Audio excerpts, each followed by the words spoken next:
me le bendiga. Es un gozo estar aquí con ustedes para compartir la palabra del Señor. Estaremos estudiando y mirando el tema hoy, ¿por qué Jesús predijo la destrucción del templo? Marcos 13, 1 y 2. Saliendo Jesús del templo, le dijo uno de sus discípulos: Maestro, mira qué piedras y qué edificios. Jesús respondiendo le dijo: ¿ves estos grandes edificios? No quedará piedra sobre piedra que no sea derribada. También lo dijo lo dice en la versión lenguaje actual. Jesús le respondió: ¿ves estos grandes edificios?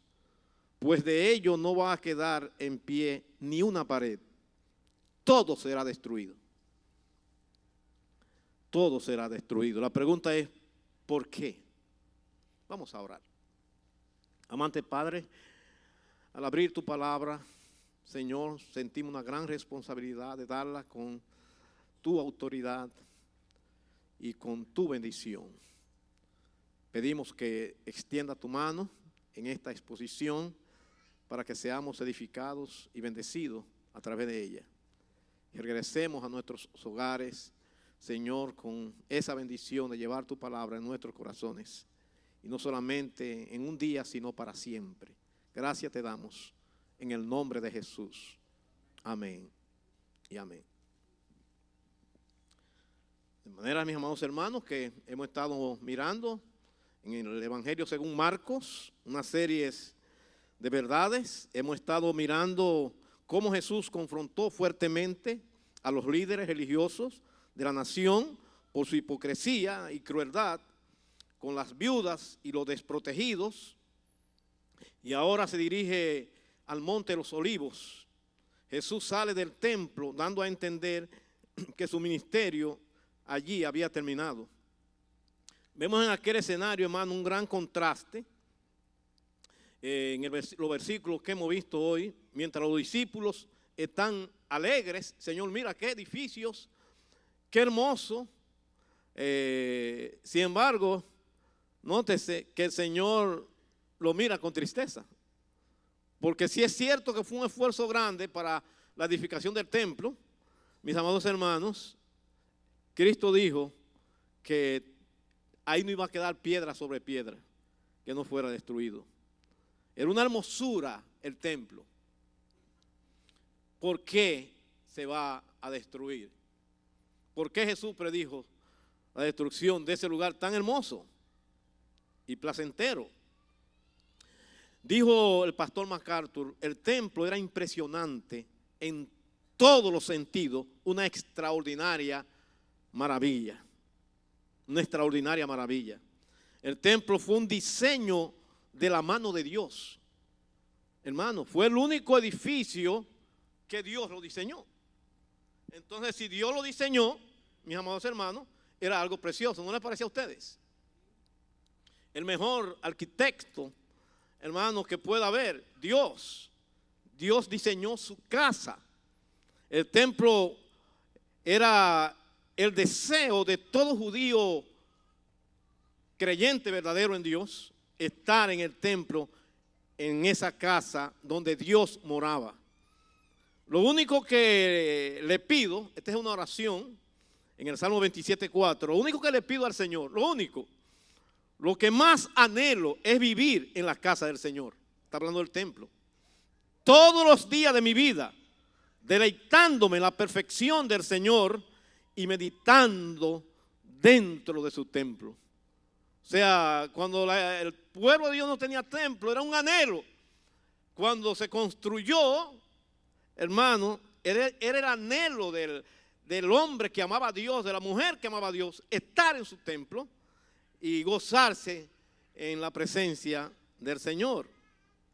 El Salmo 29:9 dice: en su templo todo proclama su gloria, porque todo fue diseñado por Dios.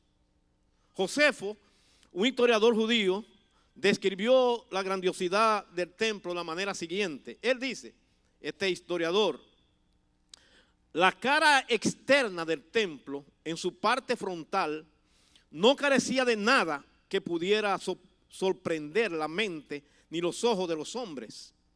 Estaba totalmente cubierto de placas de oro de gran peso. A los extremos, este templo les parecía una montaña cubierta de nieve cuando se veía de lejos. Aquellas partes que no eran doradas eran de un blanco resplandeciente, dice este historiador. Se está hablando de una obra extraordinaria. Pero ¿qué era lo más importante, hermano? ¿El oro? ¿El lujo? No. Más importante, hermano, era que en ese templo se manifestaba la gloria de Dios. ¿Cuánto alaban el nombre del Señor? Eso era lo más importante. Que allí venía la gloria de Dios y se posaba, y Dios era considerado como la casa de Dios. Y muchas veces Dios se manifestó de una manera extraordinaria. En el contexto, cuando Salomón trasladó el arca, un contexto muy especial, dice segundo libro de Crónicas 5:13, cuando sonaban pues las trompetas, esa era en ese momento de esa entrada del arca, cantaban todos a una, todos los cantores, para alabar y dar gracias a Dios. Y a medida que alzaban la voz con trompetas, era terrible eso, hermano, y címbalos y otros instrumentos de música, y alababan a Jehová diciendo, porque Él es bueno, porque su misericordia es para siempre. Entonces la casa se llenó de una nube. Será una indicación de la presencia del Señor. La casa de Jehová. Y no podían los sacerdotes estar allí para ministrar por causa de la nube, porque la gloria de Jehová había llenado la casa de Dios. Hermano, porque la gloria de Jehová había llenado la casa de Dios. ¿Qué era lo que Dios quería? Dios no quería que ministraran, sino que cantaran, que adoraran. No se podía ver, no se podían ver las transparencias. La proyección no se podía ver, aunque no había proyección en esos días. Dios quería que dejaran de hacer todo lo que estaban haciendo, que era una ceremonia bien larga, y solo alabaran el nombre del Señor. Y si oyó la alabanza, porque Él es bueno, esa es una alabanza, porque su misericordia es para siempre. Qué bueno es el Señor. La pregunta en cuestión es, ¿por qué Jesús predijo la destrucción de ese templo, de ese lugar donde era casa de Dios? Esa es la pregunta. Y la respuesta, hermano, la vamos a encontrar en Ezequiel capítulo 11, versículo 21 y 23. Vemos cuando la presencia de Dios salió de allí. La primera razón, hermano, por qué se predijo la destrucción del templo fue porque el templo, porque la gloria de Jehová que se manifestaba en ese lugar ya había desaparecido. Por eso iba a ser destruido. Iba a ser casa nada más, pero no iba a ser casa de Dios. Dice en Ezequiel 11, 21 y 23, dice, mas aquellos cuyos corazones andan tras el deseo de sus idolatrías y sus abominaciones, yo traigo su camino sobre sus propias cabezas, dice Jehová el Señor. ¿Sabe qué pasó?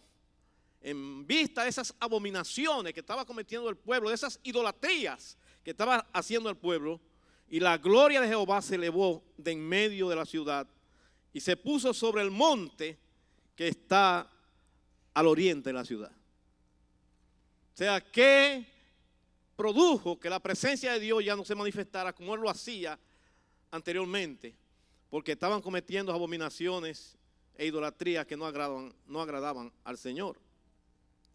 También dice en Mateo 23, 37 al 39, Jerusalén, Jerusalén, que mata a los profetas, oiga bien, y apedrea a los que te son enviados. Esa era la condición de la nación. ¿Cuántas veces quise juntar a tus hijos como la gallina junta a los polluelos debajo de la sala y no quisiste? He aquí vuestra casa os he dejada desierta, será un desierto. Porque os digo que desde ahora no me veréis hasta que digáis, bendito el que viene en el nombre del Señor, en su segunda venida. No me van a ver más hasta ese día. Hasta ese día. O sea, sale Jesús, salió la presencia de Dios, que se manifestaba en forma de nube, y ahora sale Jesús hasta su segunda venida, no habrá una manifestación en ese lugar. Dice una versión, dice, pues miren, el hogar de ustedes va a quedar abandonado. Ya no es mi casa, el hogar de ustedes. Y ahora mira, tu casa, dice otra versión, será abandonada y desolada. Aunque Salomón dedicó el templo, por ejemplo, el primer templo, naturalmente, para que fuera morada de Dios, para que siempre Dios en su santidad morara en ese lugar, Dios en su santidad no se sintió grato estar allí, donde habían tantas abominaciones, cosas que él aborrecía. La intención de Salomón fue buena, pero Dios es santo, santo, santo. La gloria de Dios salió de allí, Cristo también salió de allí para no volver. Ya solamente quedaba el lujo y el oro. Mucho más que eso, hermano, importante que eso, el lujo, es la presencia de Dios. Dijo Salomón cuando dedicó esa casa, en el primer libro de Reyes 8:13, él dijo, yo he dedicado casa por morada para ti, sitio que tú habites para siempre. Ese era el deseo de Salomón. Pero entre el deseo de Salomón, hermano, y la realidad, había una gran diferencia.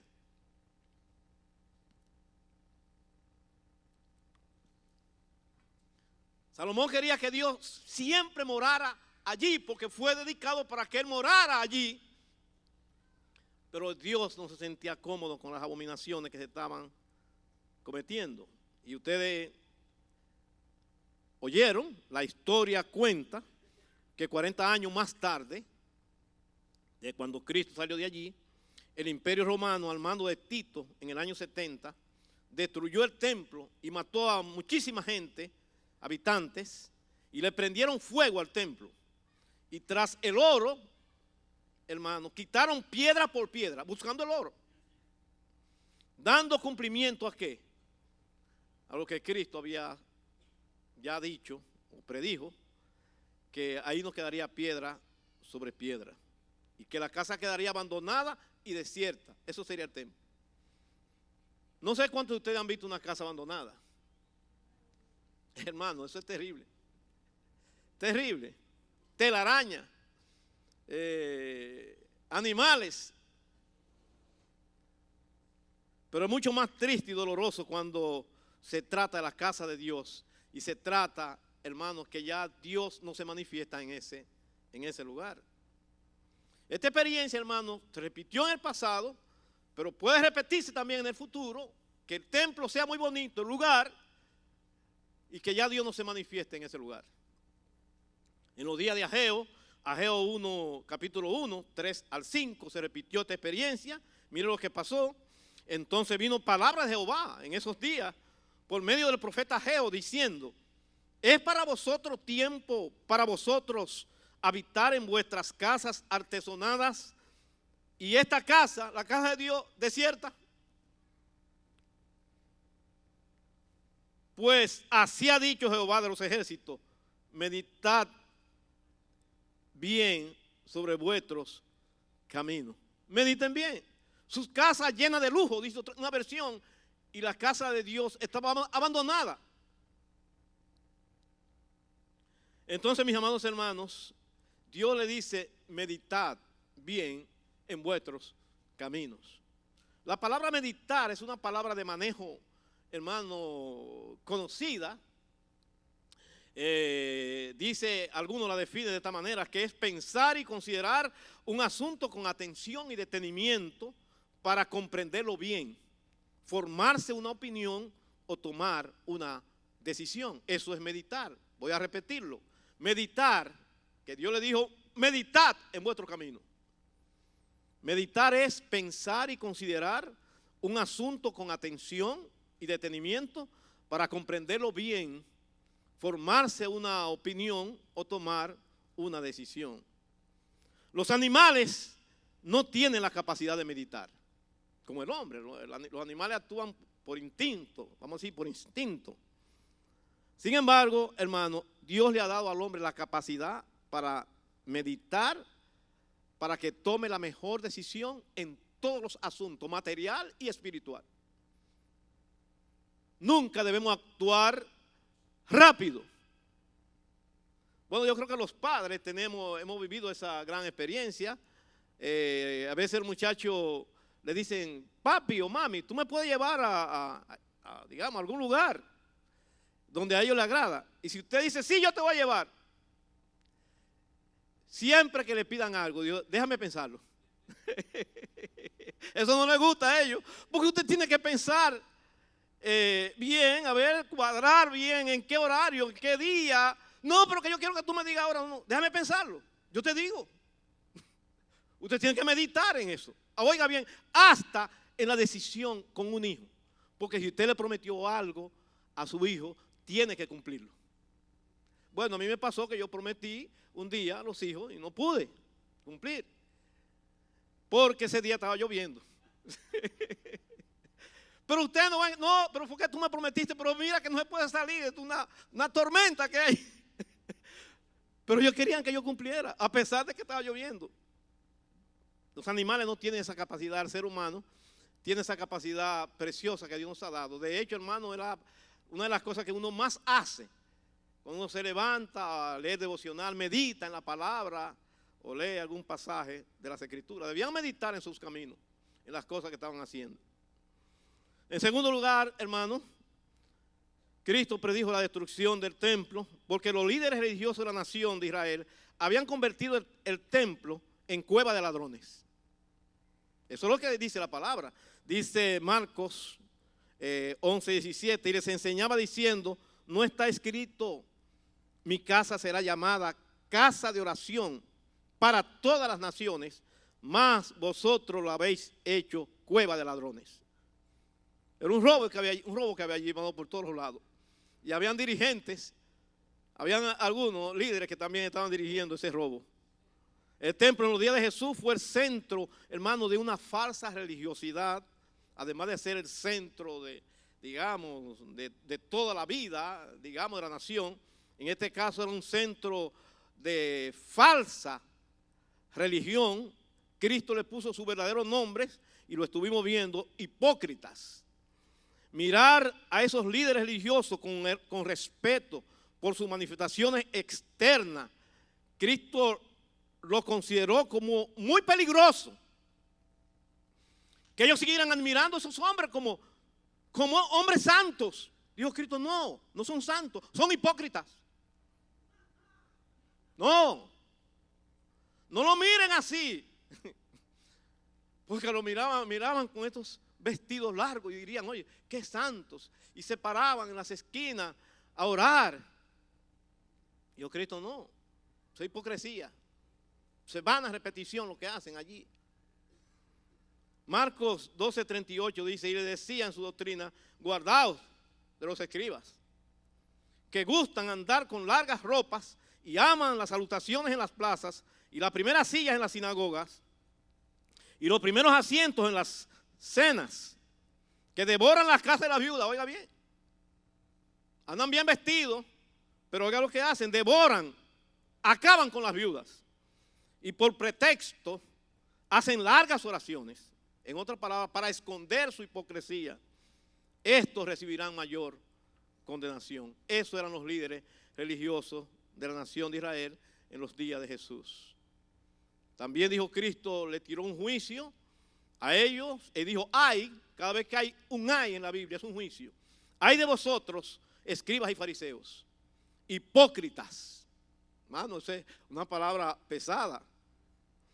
Porque recorréis mar y tierra para hacer un prosélito y una vez hecho le hacéis 2 veces más hijo del infierno. Cuídense de esa gente. Cuídense de ellos. Porque los puede llevar al infierno. O sea, no fue cosa sencilla. Mostraron su hipocresía a estos líderes en todas las disciplinas espirituales. Por ejemplo, en las oraciones, en los ayunos,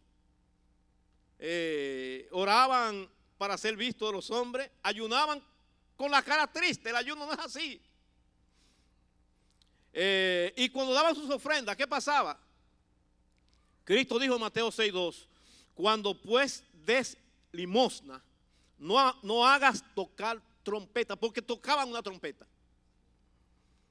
delante de ti, como hacen quienes, los hipócritas, en las sinagogas y en las calles, para ser alabado por los hombres.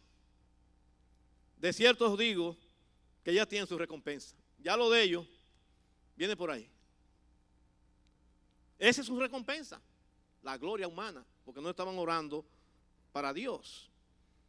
Jesús se propuso, hermano, arrojar del templo a los que vendían y traficaban, como nosotros estuvimos viendo en una ocasión, se le ha llamado la purificación del templo, que estaban allí comprando y cambiando monedas. Vendían ganados también en el templo, hermano, en el atrio, en el patio. Dice para los sacrificios. El motivo parecía bueno, pero no. Y robaban y cometían abusos y engaños en los cambios de las monedas. Jesús los echó fuera con azotes de cuerdas. Y se puso en medio, porque había un cruce comercial también. Dijo, por aquí no va a cruzar nadie. Entonces causó preocupación y mandaron una comisión a donde estaba escrito y le dijeron, ¿con qué autoridad tú haces eso? Y ya ustedes saben, han oído el pasaje, la contesta de Jesús. En Juan 2:15 dice, y haciendo un azote de cuerdas, echó fuera del templo a todos, y las ovejas y los bueyes, y esparció las monedas de los cambistas, y volcó las mesas y dijo a los que vendían palomas, porque vendían palomas también allí, quitad de aquí esto, y no hagáis de la casa de mi padre casa de mercado. Era un mercado, hermano. Jesús realizó esta purificación del templo citando las escrituras con rigor. Ustedes no están observando las escrituras. Esta casa es para orar, para encontrarse con Dios allí. Dijo Matthew Henry, un comentarista conocido, la apelación a las escrituras es contundente y a ella debemos acudir como norma de nuestra conducta y base también de nuestras controversias. Cristo utilizó las escrituras. Además de su autoridad, citó una autoridad, las mismas escrituras. De manera que el templo debía ser usado con el objetivo que fue edificado. Mi casa será llamada casa de oración. ¿Para quién?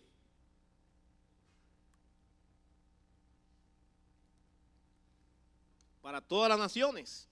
Pero cuando las naciones llegaban allí, encontraron un mercado. En tercer lugar, Jesús predijo la destrucción del templo porque su presencia no era grata en ese lugar. Ya la presencia de Cristo no era grata. Y yo le pregunto a ustedes, así también somos los seres humanos. Si usted no es grato en un lugar, usted vuelve allá a esa casa. Para que la gente diga, ahí viene fulano. Y no nos gusta que venga a mi casa. Y algunos se esconden, otros se van. Bueno, dice la Biblia de Cristo, los líderes rechazaron y odiaron a Jesús y Jesús sale del templo para no volver en este pasaje que hemos leído. Lo que Dios hace cuando el ser humano no quiere, hermano, es que lo deja. Eso está en su Biblia. En el Salmo 81, 11 y 12 dice, pero mi pueblo no oyó mi voz, e Israel no me quiso a mí. Lo dejé, por tanto, a la dureza de su corazón, caminaron en sus propios consejos. Lo que Dios hace es que deja a la gente. Ahora, ese es el peor juicio que puede haber aquí en la tierra, hermano, cuando Dios deja a alguien. Cuando Dios lo deja, ese es el peor juicio. La gente queda, hermano, desprovisto de la gracia de Dios, del amparo de Dios. Dios no quiere tratar con eso. Y esa fue la experiencia de aquí, de Cristo. Cristo sale de allí porque su presencia no era grata. El salmista en el Salmo 29:9 dijo: no me dejes ni me desampares, Dios de mi salvación. Porque eso es lo peor que puede haber. Hay que orar: Señor, no me dejes ni me desampares, Dios de mi salvación. Estaba cerca la fiesta de los panes sin levadura, que se llama la Pascua, y los principales, dicen Lucas 22:1 y 2, y los principales sacerdotes y los escribas buscaban cómo matarle porque temían al pueblo. Y Cristo lo sabía. Los líderes religiosos se propusieron matar a Jesús después de la temporada de la Pascua, porque no se animaban a hacerlo en ese tiempo. Dios estaba en control. ¿Cuánto alaban el nombre del Señor? Dios estaba en control. Las cosas sucederían conforme al plan eterno de Dios y el día que Dios lo había determinado. Por eso dice Romanos 5:6, porque Cristo, aun cuando éramos débiles, a su tiempo murió por los impíos. Y esa palabra tiempo en los originales es kairos. Quiere decir, en las cosas, Cristo iba a morir en el tiempo de Dios, cuando Dios lo había determinado. ¿Por qué lo andaban buscando para matarlo, hermano? Un comentario de David E. Garland dice: Jesús invita a los discípulos a mirar con entendimiento. Jesús le pide que miren las cosas más allá de aquella fastuosa religiosidad que había allí. Lo que no ven es la esterilidad del templo. Lo que no saben, esto que estaban mirando y diciendo: Señor, mira, es que los caciques del templo, de aquella institución, se disponían a ejercer todo su poder para destruir a su maestro. ¿Qué vieron ellos? Las paredes. Jesús veía, hermanos, que eran enemigos. La casa estaba llena de enemigos de Jesús. El ser humano, hermano, se puede dejar llevar fácilmente las apariencias. ¿Cierto o no? Eso está en la Biblia, hermano. De hecho, hay hasta un dicho común que dice que las apariencias, ¿qué? Engañan. Por ejemplo, mire, cuando iban a elegir un rey en Israel, el problema de las apariencias. Todos los seres humanos tenemos una debilidad. Lo bonito, lo atractivo, nos gana nuestro corazón fácilmente. Tenga cuidado. Dice la Biblia en primer libro de Samuel, capítulo 16, versículos 6 y 7, dice: y aconteció que cuando ellos vinieron, él vio a Eliab y dijo: de cierto, delante de Jehová estás ungido. El que iba a ser rey, que estaban buscando para ser rey. Y Jehová respondió a Samuel, le sopló por atrás: no mire a su parecer, para que no lo oyera, ¿verdad? Ni a lo grande de su estatura, no lo mire eso, porque yo lo desecho. Porque Jehová no mira lo que el hombre, mira el hombre, pues el hombre mira lo que está delante de sus ojos, pero Jehová mira el corazón. No te dejes llevar de la apariencia. 6 pies, fornido, pecho erguido. Este es. Ese no es. ¿Y qué de la elección cuando uno se va a casar? Bueno, esto le puede interesar a algunos de los que están acá. De un compañero, una compañera, Proverbios 31:30 dice: engañosa es la gracia. ¿Usted ha visto gente graciosa? Le gana el corazón a cualquiera. Esa gracia, esa manera de hablar, hasta 2 hoyitos se le hacen aquí. Engañosa es la gracia, cuidado. Y vana la hermosura. Hermano, oiga eso, que la hermosura es vana. Eso es lo que dice la Biblia. No quiere decir que ser hermoso es malo o ser hermosa es mala. No, está diciendo que es vana. La mujer que teme a Jehová, esa será alabada. Dadle del fruto de sus manos y alábenla en las puertas sus hechos. En otras palabras, no te deje llevar de las apariencias. Hay otra versión que lo dice un poquito más suave. La hermosura es engañosa. ¿Cuánto lo creen? Es qué bella, qué bello. Cuidado. La belleza es una ilusión. Solo merece alabanza la mujer que obedece a Dios, dice esta versión. Que todo el mundo, oiga bien, reconozca los frutos de su esfuerzo. Que todo el mundo reconozca los frutos de una mujer virtuosa. Que todos en la ciudad alaben sus acciones, dice esta versión. Una mujer virtuosa, una mujer que alaba a Dios, que obedece a Dios, debe ser reconocida y tomada en cuenta, y lo mismo se aplica al hombre virtuoso. Cuando Cristo predijo la destrucción del templo, hermano, es porque el templo ya no iba a ser necesario en esa dispensación. Hay una dispensación futura, se va a construir el templo, finalmente de nuevo otra vez, y va a ser quizás rápido, y ya los materiales están allí, pero en esa dispensación histórica, hermanos, si le pudiéramos llamar dispensación o período histórico, no se iba a necesitar. No se iba a necesitar más para los sacrificios, porque dice la Biblia, porque Cristo, Hebreos 10:14, porque con una sola ofrenda hizo perfecto para siempre a los santificados. Cristo puso fin a los sacrificios. Ya el templo se iba a necesitar para orar. ¿Por qué? Porque Pablo recomienda a Timoteo, quiero pues que los hombres oren en todo lugar, levantando manos santas, sin ira ni contienda. El templo era casa para orar. Mi casa era llamada casa de oración, pero ahora no iba a ser necesaria porque en cualquier lugar se puede orar. ¿Cuántos dicen amén? Ya el templo no era el lugar para entrar a la presencia de Dios.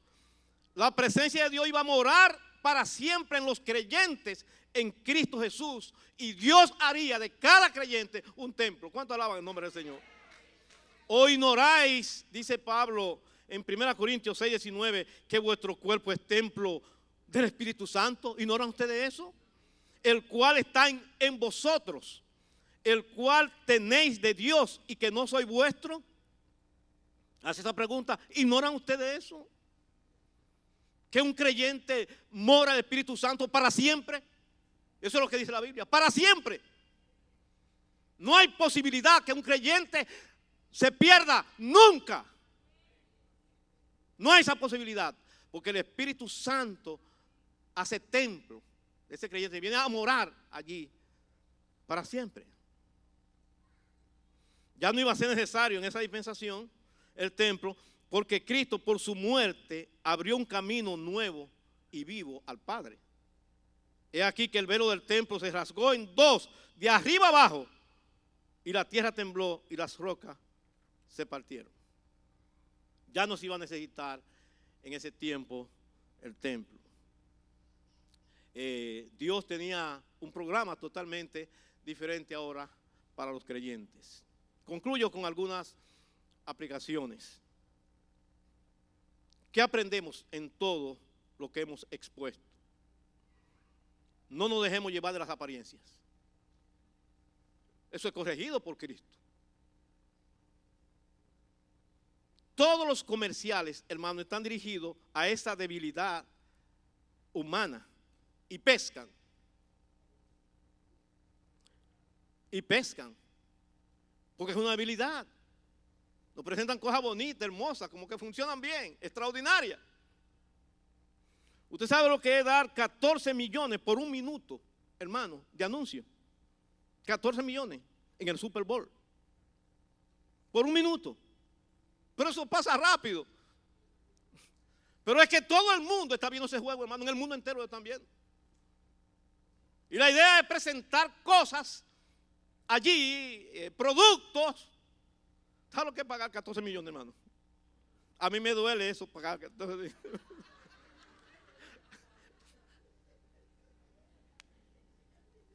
Por eso que yo no me meto en eso, hermano. Entonces hay una debilidad humana. Hermano, las apariencias, las cosas bellas, pueden, tengan cuidado, Y además de esto le ponen una mujer bella o un hombre bello allí, al lado para completar el anuncio, ¿verdad? Dice David Garland, él comenta lo siguiente: cuando Jesús habló de su muerte y de su resurrección, los discípulos no le preguntaron cuándo sucedería esto. Es evidente que cuando los discípulos oyeron de la destrucción del templo, hacen sonar todas las alarmas, dice este comentarista, ya que los discípulos unieron la destrucción del templo con el fin. Entonces, en el fin iban a reinar los 12 apóstoles con Cristo. Querían saber exactamente cuándo sería esto. Jesús les da instrucciones para que puedan discernir las señales de los tiempos y para que no se dejen desanimar o descorazonar por la persecución que venía, ni engañar por los falsos profetas. Y no voy a abundar sobre eso porque de esto va a hablar el próximo predicador. Dijo Matthew Henry lo siguiente: Jerusalén rechazó a Cristo, al evangelio que ofrecía, pecaba así sin remedio, porque pecaba contra el remedio. Y eso a pesar de la gracia maravillosa y del favor generoso de Jesús que pronunció sobre la ciudad, cuando dijo: cuántas veces quise juntar a tus hijos como la gallina junta a sus polluelos debajo de sus alas, y no quisiste. Lo que significa, hermano, que el hombre tiene que querer. ¿No le parece a usted? Dios quiso juntarlo como la gallina que cacarea y junta sus pollitos debajo de sus alas con facilidad. Así como lo hace la gallina, yo quise hacer, pero no quisieron. La gente tiene que querer. ¿No le parece a usted, hermano? Porque esto no es obligado. Y decía a todos, ¿qué todos, hermanos? Todos. Si alguno quiere venir en pos de mí, niéguese a sí mismo, tome su cruz cada día y sígame. El que quiere. Hermano, y esa es la realidad. Nosotros no obligamos a nadie. El que quiere aceptar a Cristo, lo acepta. El que quiere arrepentirse, venir a los pies de Cristo, lo hace. Pero no podemos obligar a nadie. Hay que querer. La muerte y la resurrección de Cristo, hermano, fue la prueba más excelente del amor de Dios para con nosotros, pecadores. Mas Dios muestra su amor para con nosotros en Romanos 5:8, en que siendo aún pecadores, ¿qué dice? Cristo murió por nosotros.